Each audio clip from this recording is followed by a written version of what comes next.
Anyone? Senator Dr. Carson Giles? Okay. Senator Roberts.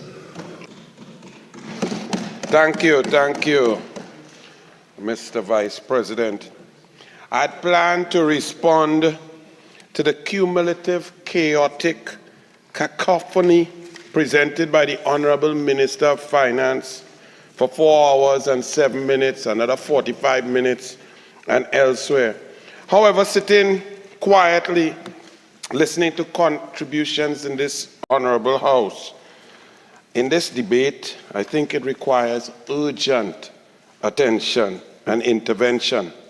You know, goals and dreams, every individual would have different goals and dreams in life. Some of them motivated by the drive for success. Champions, for example, champions hate to lose, while losers praise themselves. The PNM are losers. This budget is a eulogy of the politically dead PNM.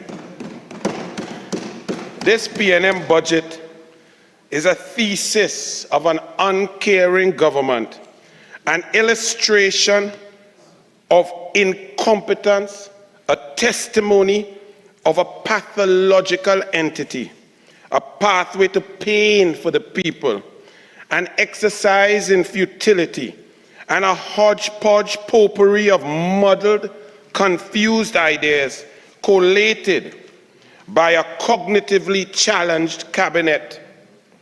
Let me deal with some of my honorable colleagues who spoke before me. The Honorable Independent Senator Remy said that she looked at this budget with red glasses, red lens, yellow lens, and a clear lens. Yet throughout her presentation of 40 minutes, maybe she was time constrained, all I saw in her analysis was that this budget made no sense and did not present the necessary resources to solve the ills that were important to her. So I looked at this budget with a yellow lens. I looked at it with a clear lens. I looked at it with a red lens. I looked at it with a camera lens.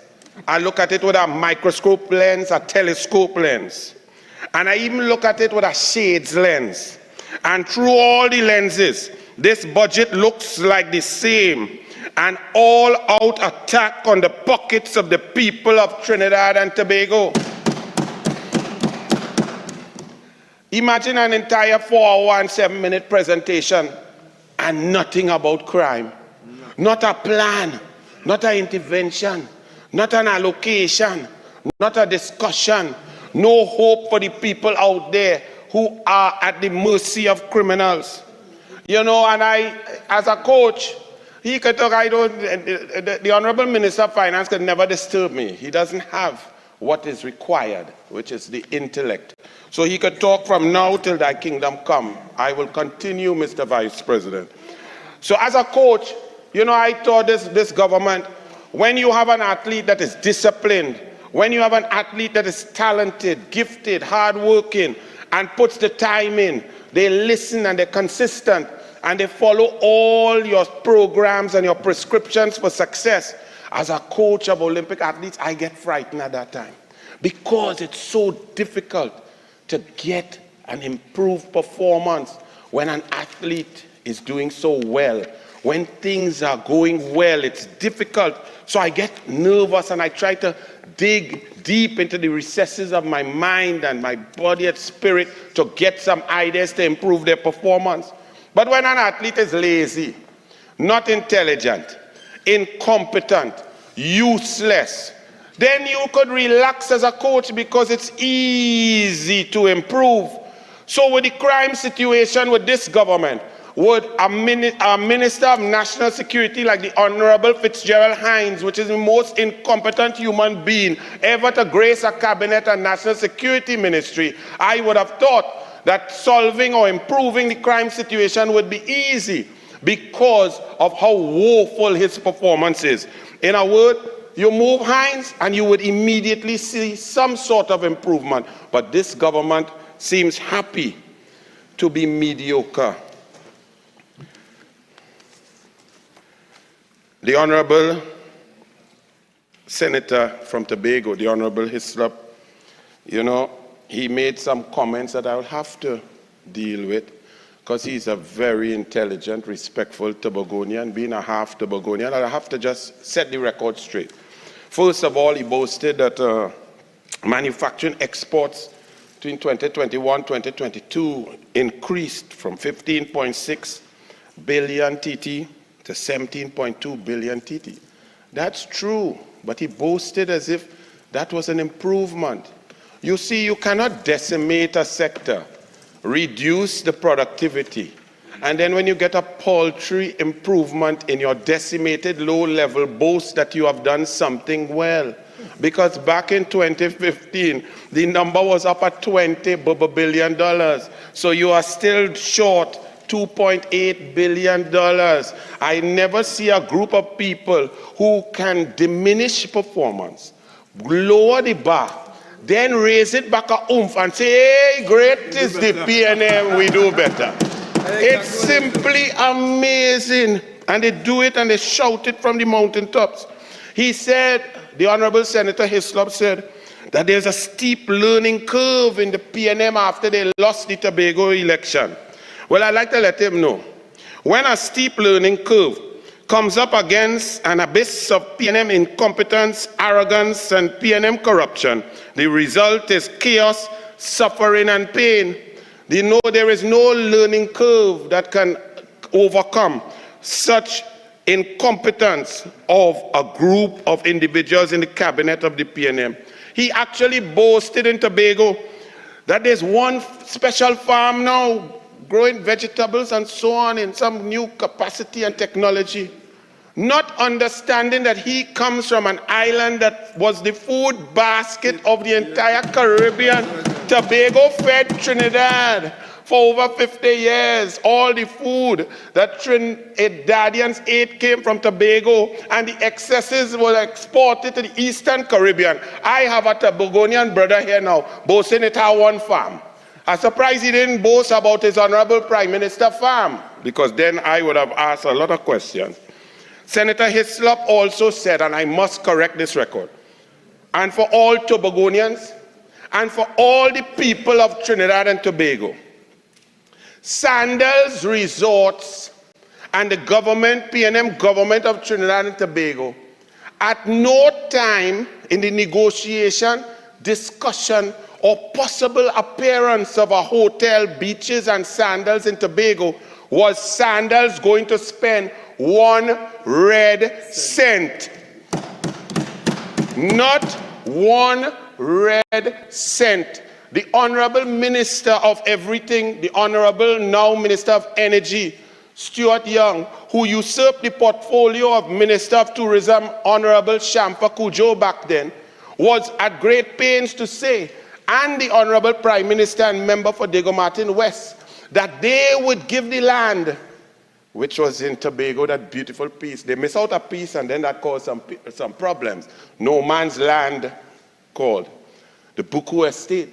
And that the government and the people of Trinidad and Tobago will finance the construction of the hotel, would finance the architectural plans, and then Sandals Group will come in and manage. So the benefits to Trinidad and Tobago would have been in the actual construction, some construction jobs while it's being constructed, and then workers such as maids, bartenders, them fellas who just put on gloves and go with the VIP room and so on. We would have gotten some jobs like that, and maybe some purchases from agriculture. But without a PNM agricultural policy in Tobago with one farm making cabbage, we could not have benefited so much from that. So for the Honorable Senator to stand here as a man from Tobago and say people run investment out of Tobago is totally false, and I know that my honorable colleague would not knowingly mislead this House. So I would recommend to him next time, read, research, and come and talk facts. Not $1 was being spent by Sandals to invest that. In fact, the people of Trinidad and Tobago would have had to take a loan for $7 billion at an interest rate of 6.16%. And when I did the calculation, we would have broken even if all the hotel rooms were full for 365 days per year without lull. We would have broken even in 99.5 years. At that time, I also researched, at that time in 2016, 2017, when this Sandals hotel thing was being talked about by the Honorable Prime Minister and the PNM, I researched globally how many hotels were under construction. And at that time, there were 12,798 hotels under construction. I researched to see how many of these hotels were being built with taxpayers' dollars, government dollars, and the answer was a big fat zero. So to come here and pretend that somebody ran some investment out of Tobago, it had no investment. Sandals was getting a gift. They were getting something that no other human being would have given to them. Sandals had built hotels in St. Lucia, they have 3. Barbados, they have 2. Antigua, they have 2. St. Kitts, they have 1. Grenada, they have 1. And the next one coming. Jamaica, they have 3. But they spent their money. You would see when the Antiguan Prime Minister speaks, he speaks about Sandals. Well, he didn't like them so much because he had something bad to say in Parliament. But the investment, you would hear 200 million US spent. In Bahamas, Sandals spent 280 million on 1 hotel. There are 3 hotels. I see the Honorable Minister Googling. Google it fast and check and see how many hotels were being built with taxpayers' dollars. So I just want to correct the record on behalf of the people of Trinidad and of those of Tobago that Sandals was not bringing $1 of foreign direct investment. It was your taxpayers' dollars going to build hotel, give land, and give Sandals a gift in their hand. And you'll have to ask the now Minister of Energy, the Honorable Stuart Young, to explain that to you all. The collapse of tourism in Tobago occurred, Honorable Senator Hislop, when the PNM government came into central government. The numbers in 2014 and 2015 for arrivals into Tobago, international arrivals, 2014 was 97,000 landing in Tobago. And during that year, the domestic tourism, especially during the months of June to August, was up at 659,000 people, Trinidadians, going across and coming back. But after 2017 and the collapse of the sea bridge by this PNM government, as they sent away the Canadians, as they gave a contract to the Sarabai of a board member on the Port Authority, Magellan, to manage the Spirit and the Express, they started to shut down and collapse. The sea bridge fell into total decimation. And then we saw the advent of what the Honorable Prime Minister, the member for Dago Martin West, described as crooked money with bridgemans bringing a sea bridge with a Kobo Star and an ocean stem that never arrived. The decimated tourist sector was done by the PNM. By 2017 and 2018, the numbers of international arrivals in Tobago went down from 97,000 in 2014 at a high to 20,000 in 2018.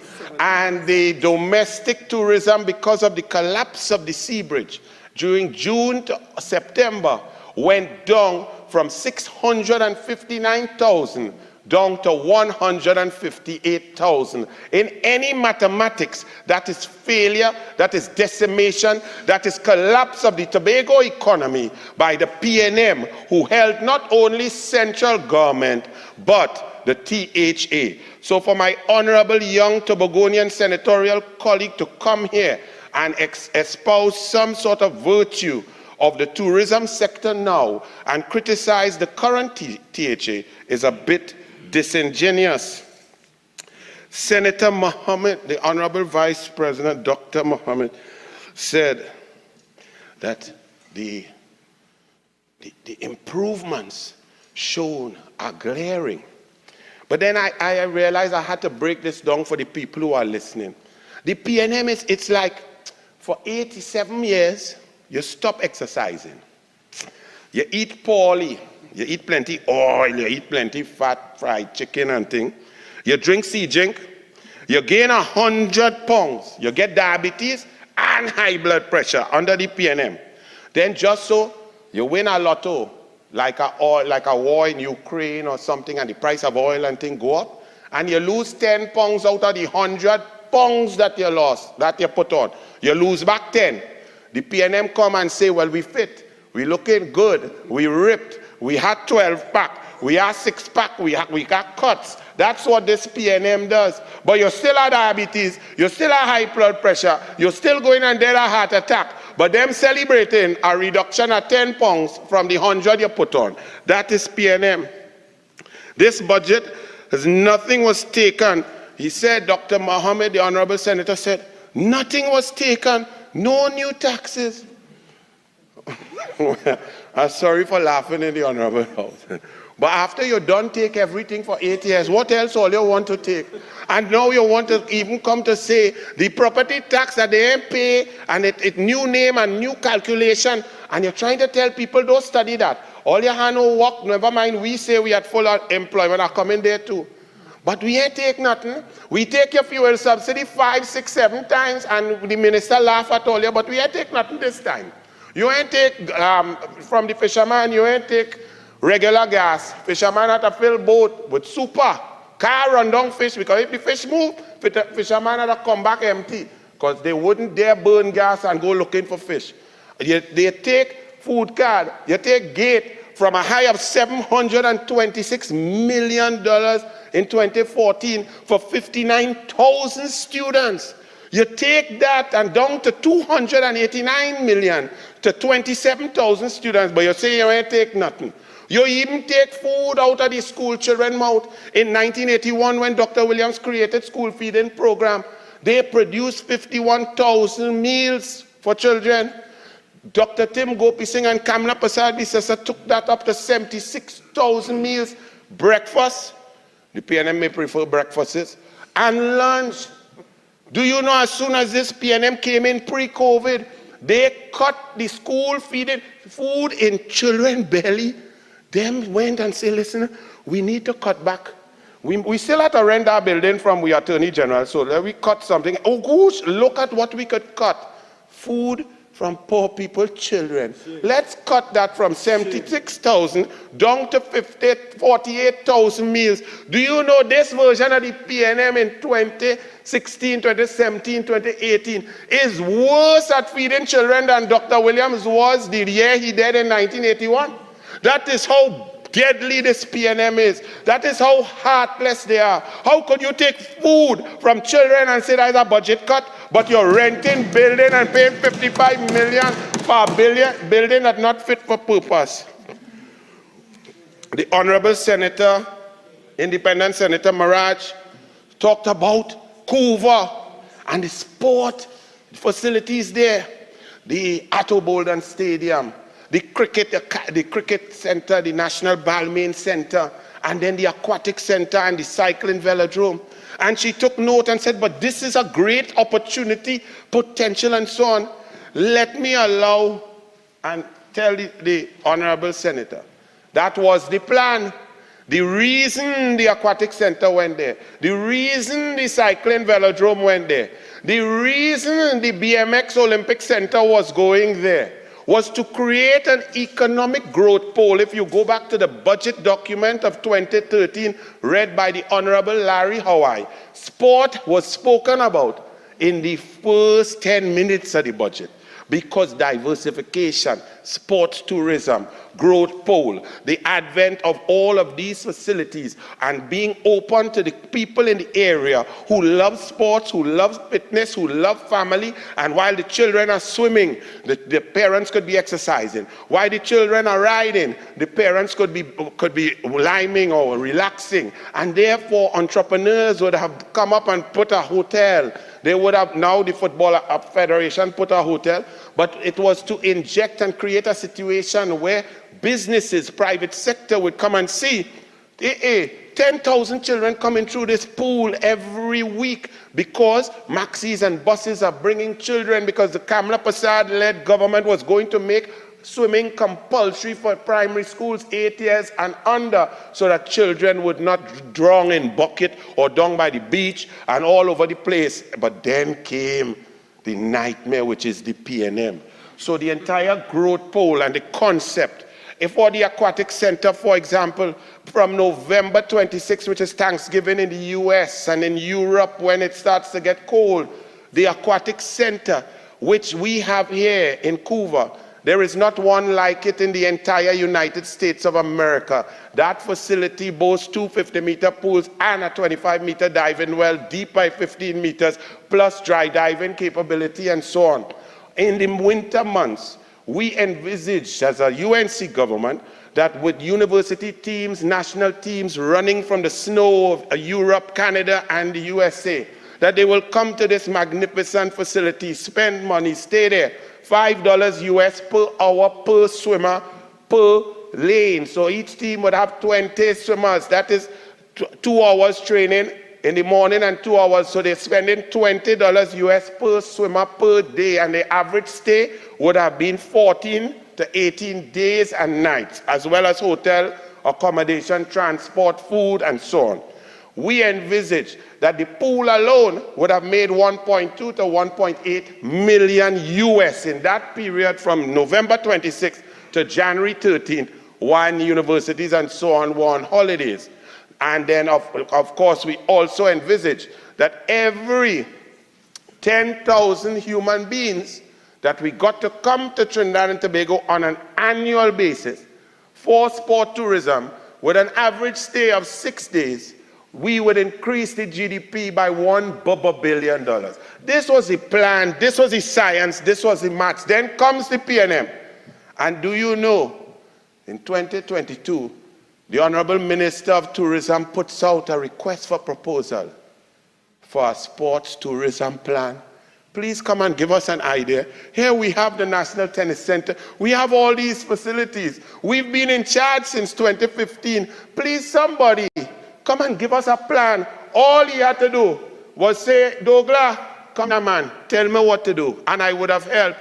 Do you know that up to now, not one child has dived in that world-class diving facility? Why? Because they don't have a diving coach. Diving is a very specific scientific thing. I left a cabinet note there. For Chinese, we have good relations with the Chinese. The Chinese are the greatest in diving. When you had 10 Olympic medals, they might win 9 out of 10. So we needed diving coaches. We had that approved, but it's UNC, so don't bother with that. Throw it away just like the Couva Hospital. Don't bother that the Minister of Sport was from the UNC, so leave the pool. Don't dive. Let the dry foam area where the children could flip and thing and fall and softly in the sponge, let that dry rot. Leave the board there for pigeon to sit down and lime and take a view of Nikolai Blackman training. That is the PNM. They also lock off the whole facility. The whole idea of the facility was also to get healthy people, citizens walking, running, exercise. Them lock out the facility. When I became minister in 2010, I was shocked and horrified to know that for intercol football, this PNM government, the last PNM government was charging each school to $5,000 to use Larry Gomes, to use Atto Bolden, to use Manny Ramjan. The UNC come in and say, but this is the people thing, no fee. These are the things that encourage and inculcate an atmosphere and a culture of healthy population, so that the now Minister of Health would not have to go and be dancing out of time and to say he fighting NCDs in the savannah, right? Because that was painful to look at. But I just wanted to let you know that there was a plan.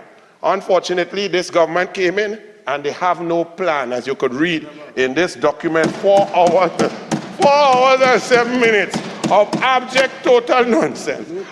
I mean, it's unbelievable. Senator Paul Richards, my honorable colleague, came, and maybe it was time constraint too. He's talking about education, he's very passionate. But he, for some reason, decided to use cumulative numbers on the education. And he went in 2015, last Kamla Prasad Bisesa government, $10.2 billion in education. And then the PNM came in, and 2016, off the top of my head, what he said was it went to 8.4 billion, and then by 2017, it went to a low of 6.7 billion under the PNM. And then it came back, started to come back up, and it finished about 8.2 billion this year. Well, I would suggest to the Honorable Senator not to add up all, because some was under the UNC. And you must analyze the investment under the UNC specifically and apart from whatever them put in it. Because the PNM and the UNC are not the same. Because under the UNC investment, you would see by 2014, after coming in on May 24th, 2010, they were the best results in SEA, CSEC, and CAPE in the history of Trinidad and Tobago. You would also see the highest enrollment at tertiary level. And after the advent of this PNM email gate regime, even though they lower the investment, because they have to wean the people off their own money, but the consequential diminution in performance occurred to a point where in 2018, 810 children got 0 in SEA. Till last year, we were hearing about 50% of those who took the SEA got less than 30%, and that we were having to have remedial classes, and we spent a set of money, but nobody showed up. And this PNM continues at this pace, without a plan, without opportunities, without encouraging our teachers, without motivating, without doing anything, just accepting that we are going down lower and lower every year. Now we have to look at Guyanese students beating us in all sorts. We are the champions. Trinidad and Tobago, we are the brightest and the best. Even back in the days of Dr. Williams with QRC, never mind QRC, I really, even though my father, when you go Fatima, you don't want to hear nothing from QRC nor CIC. However, the performance was incredible. But under this PNM, merit doesn't matter. That's why they take away scholarship and it's bursary. What is a bursary? Mean you have to go by Balize House and somebody ought to like you. Nobody knows how you get a bursary. But a scholarship is something based on merit, that every child will have an equal opportunity. When you look at the Constitution, everybody must have an opportunity. What is wrong with competition? What is wrong with merit? Why is the PNM against merit like this?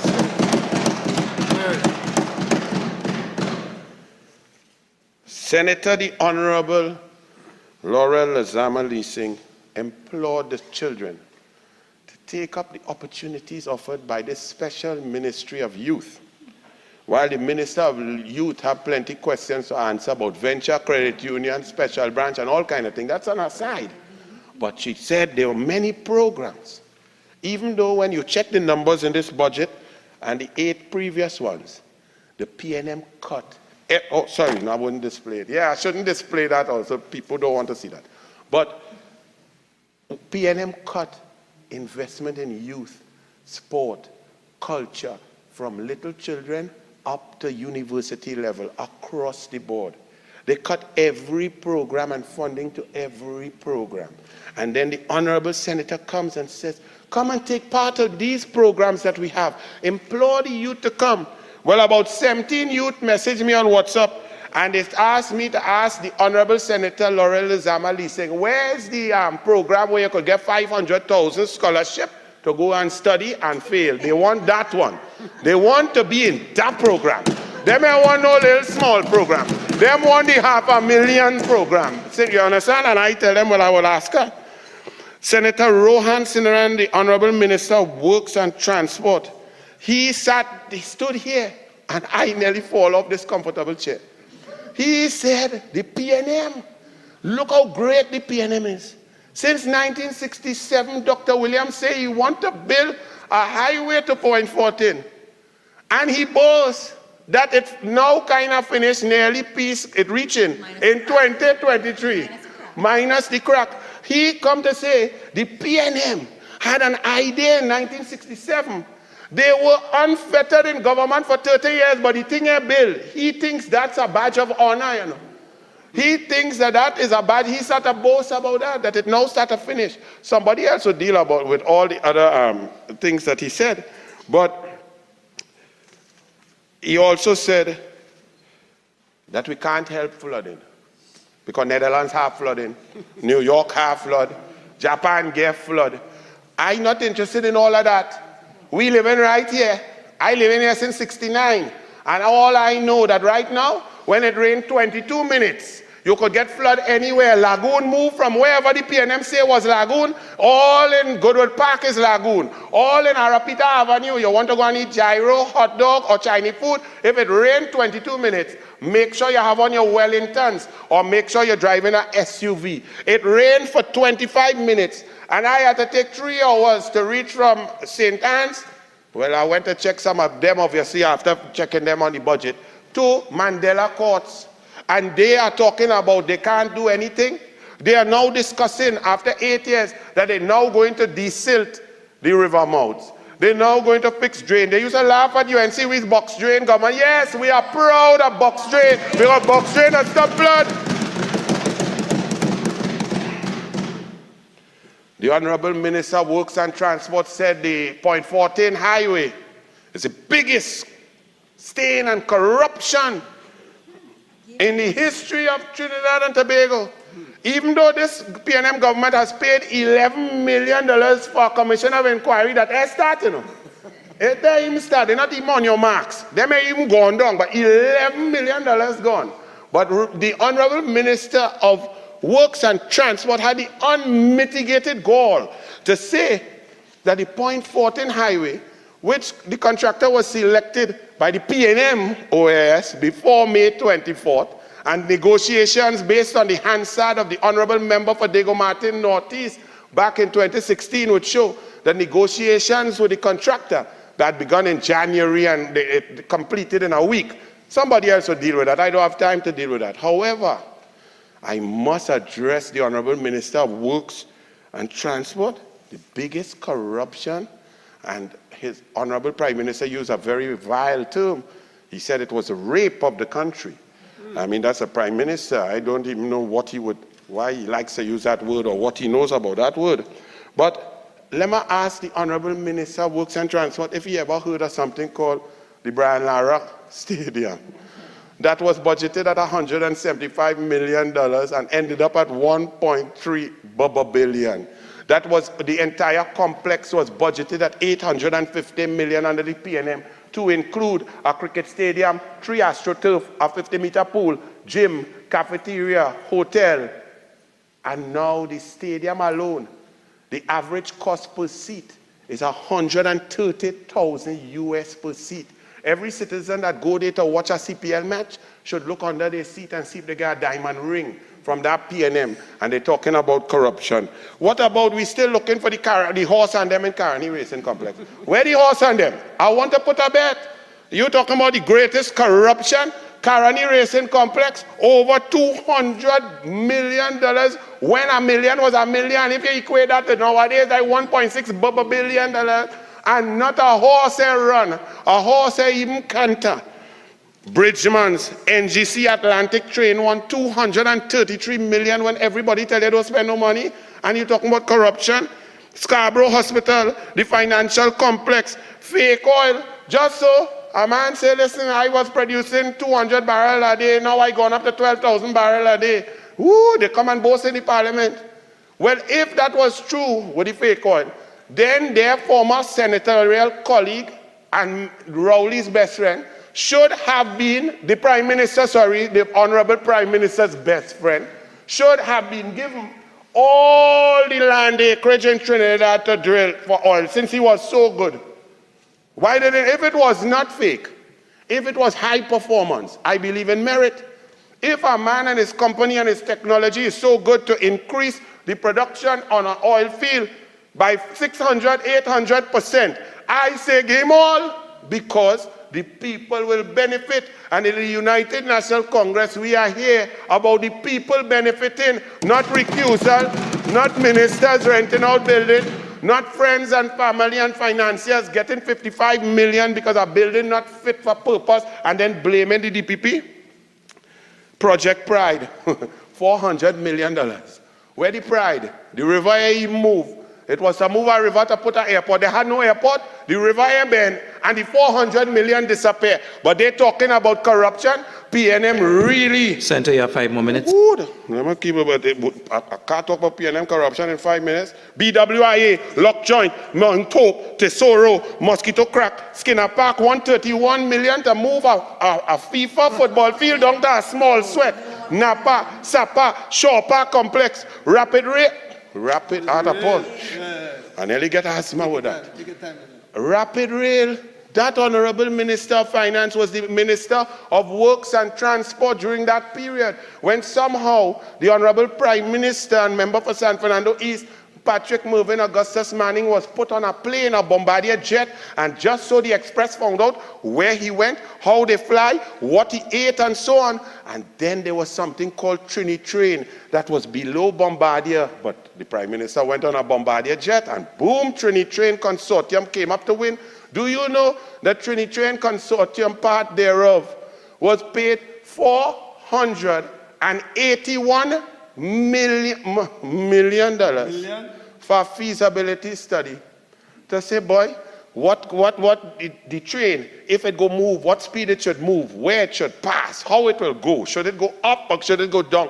$481 million. And this PNM government has the audacity to talk about corruption. What about the 4 vessels that they purchased when the Minister of Finance was then Minister of Works and Transport that never sail a day? And they spent $65 million to try and fix it. They all tie up there and 4 of them sink, one holding up the next 3. And then Iowa want to buy it. He win a tender, then they say nothing for you, Iowa. That is the PNM. Central Block. They finished a beautiful building. I must say the building is beautiful. Around the Savannah, the administrative complex for people who manage the healthcare system. Now, you can't get a Panadol. You can't get your oncology drugs. You can't get dialysis. You're sleeping in the hallway. When rain fall in the hospital, orderly taking nurse on the back and pushing wheelchair. But PNM built a beautiful building. Now, it has no parking, but it's sweet. It's lovely. But when you look past it, you look about 600 meters so, and you look up, you see a shell that there the court chairman said will be complete by February next year, but nothing in it, just some red steel that looks similar to the steel by Balize House, and they're talking about corruption.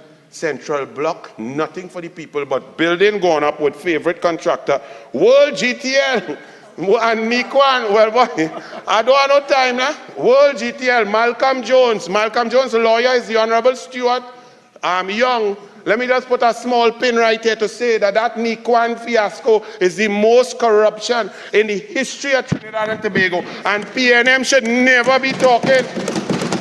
And it now embroils one of the greatest banks in the history of the Caribbean.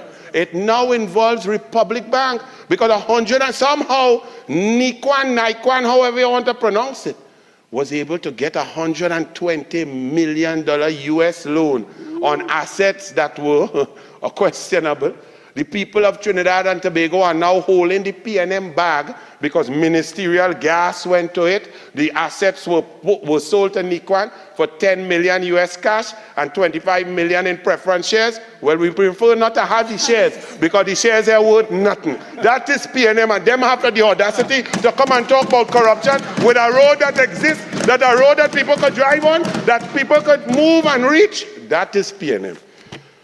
Las Alturas, Renaissance, Tobago, 120. I like race, swimming, football, running race, anything. I even like race because I is a Douglas, Indian African. But them build $120 million goat race track and talking about corruption. Once a year, some goat hold it and run down there. They just go and dance and play crab race. 120 million, and this PNM have the audacity to talk about corruption. I'm running out of time, but what I would tell you is, the PNM, they mismanaged Petrotrin, the people fired, people have to pay. They mismanaged the NIS, people now who was looking to retire, they say, boy, band your belly and work harder.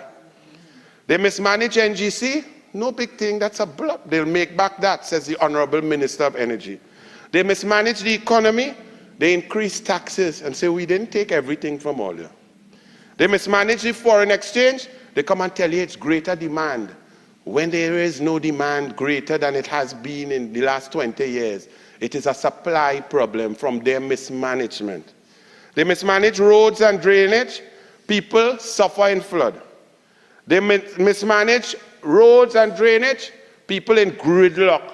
People cast stick in sinkhole. PNM changed the word pothole to sinkhole. PNM created a new level and category of pothole. They mismanage the government and people pay by negative impact of crime.